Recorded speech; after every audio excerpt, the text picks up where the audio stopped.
बच्चों आज जो एडवर्स इफेक्ट्स के ऊपर आप लोग लिवर पढ़ते हो, लिवर में आप लोगों ने एंजाइम पढ़ा होगा ALT AST, सुना है ना नाम। ALT क्या है? Alanine amino transferase, AST aspartate amino transferase, ठीक है। अच्छा ये भी मेरे लिवर के एंजाइम्स हैं। मेरे स्टैटिन्स क्या करती हैं? इनके काउंट को डबल कर देती हैं, तो अच्छी बात तो नहीं ना, ठीक है। अच्छा जी कितना इसके काउंट को बढ़ाएंगी? This will depend on the dose, so these will elevate the liver enzyme, this can lead you towards the hepatic insufficiency. Clear? अच्छा एडवर्स इफेक्ट पढ़ रहे हैं, ये एक एडवर्स इफेक्ट आ गया लिवर रिलेटेड। अच्छा अक्सर आप लोगों ने पेशेंट देखे हैं कि जी वो एटोरवास्टैटिन ले रहे हैं, साथ में न्यूरोबायोन ले रहे होते हैं, देखें। यानी कि मेरी इन ड्रग्स का कोई ना कोई इफेक्ट आएगा मसल्स पे। भाई these statins can cause myopathy, myo muscles को रिप्रेजेंट करता है, पैथी डिजीज़ को रिप्रेजेंट करता है, मसल्स की डिजीज़ हो जाएंगी।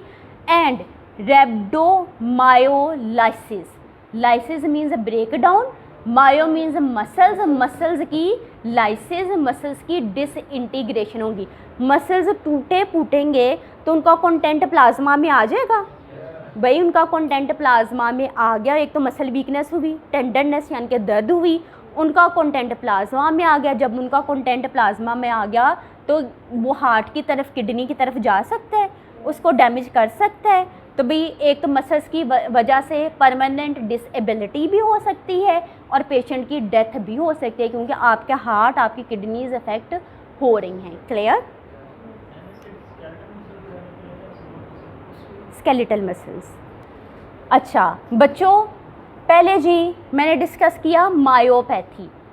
पैथी रिप्रेजेंट करता है डिजीज़ को। मायोपैथी ऐसी disease that will affect the skeletal muscles. Clear?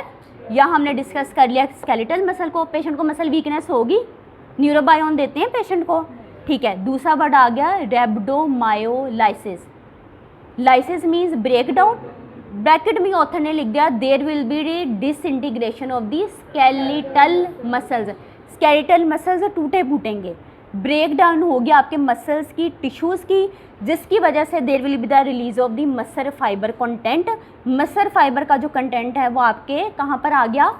Blood के अंदर आ गया। अच्छा एक तो मसल डैमेज हुआ, आपका मसल टिश्यूज़ डैमेज हुए, परमानेंट डिसेबिलिटी के चांसेस हैं।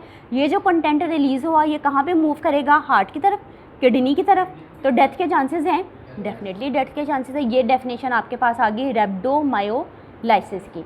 अच्छा कौन से फैक्टर हैं मज़ीद रिस्क फैक्टर हैं जो आपको रेब्डोमायोलाइसिस की तरफ ले जाते हैं? These are the renal insufficiency. भाई मैंने ड्रग ली, ड्रग प्रॉपरली एक्सक्रीट ही नहीं हो रही, चाहे वो 2% है। वैसे ये रेयर है, रेब्डोमायोलाइसिस रेयर है स्टैटिन्स के साथ, ठीक है। तो भाई अगर फॉर एग्जांपल कुछ ड्रग्स हैं वो अगर इस किस्म के डिजीज़ करवाती हैं, मेरी बॉडी से रिलीज़ नहीं होती, तो डिजीज़ तो हो जाएगी ना, ठीक है। विटामिन डी की डेफिशिएंसी, अंडरस्टूड सी बात है। Then next point is hypothyroidism, यानी कि अंडर एक्टिव थायरॉइड है आपके पास। थायरॉइड आपको कहाँ पे मिलता है? लोकेशन क्या है? बटरफ्लाई शेप्ड आपके पास ग्लैंड है, आपको कहाँ मिलता है? फ्रंट ऑफ द नेक, ठीक है।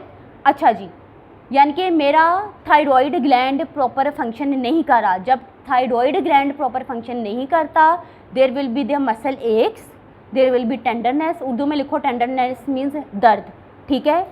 स्टिफनेस होगी, जॉइंट पेन होगी, ओके। ज़्यादा से ज़्यादा कौन से आपके पर्टिकुलरली किसको अफेक्ट करेंगे? आपके हैंड को, आपकी नीज़ को। क्लियर बच्चों? और कौन सा फैक्टर रिस्क फैक्टर आपके पास रेब्डोमायोलाइसिस का? एडवांस स्टेज, बढ़ती हुई एज, ख़ास तौर पे फीमेल सेक्स के अंदर ये देखा गया है। कुछ ऐसे भी ड्रग्स हैं जो आपके मसल्स को इफ़ेक्ट करती हैं। क्लियर? अच्छा फिर भाई ऐसी ड्रग्स कहाँ और कब कॉन्ट्रा इंडिकेटेड हैं? These are contraindicated during pregnancy and during lactation. Clear? अब नेक्स्ट फिगर के अंदर आपको जी एडवर्स इफेक्ट्स दिखाए गए हैं कि मेजर एडवर्स इफेक्ट्स जो हमने डिस्कस किए, liver function, myopathy. Rear adverse effect आपके पास क्या था? रेब्डोमायोलाइसिस। कॉन्ट्रा इंडिकेशन क्या है? प्रेगनेंसी में नहीं देनी ड्रग, ड्यूरिंग लैक्टेशन ड्रग नहीं देनी। क्लियर?